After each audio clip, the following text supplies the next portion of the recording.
লক্ষ্মীপুরের রায়পুরে performance based grants for secondary institutions স্কিমের আওতায় ৩৮ জন কৃতি শিক্ষার্থীকে পুরস্কৃত করা হয়েছে।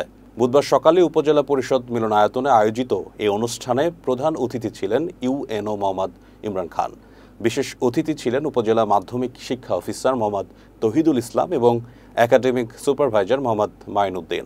সভাপতিত্ব করেন জেলা শিক্ষা অফিসার গৌতম চন্দ্র মিত্র। অনুষ্ঠানে উপজেলার বিভিন্ন বিদ্যালয়, মাদ্রাসা ও কলেজ থেকে আগত শতাধিক শিক্ষক শিক্ষার্থী অংশ নেন। নির্বাচিত শিক্ষার্থীদের মাঝে সনদ ও ক্রেস্ট তুলে দেওয়া হয়।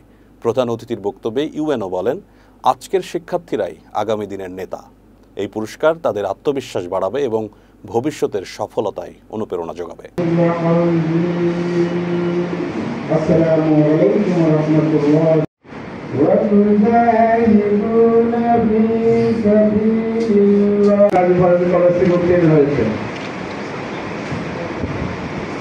কলেজ থেকে উত্তীর্ণ হয়েছে।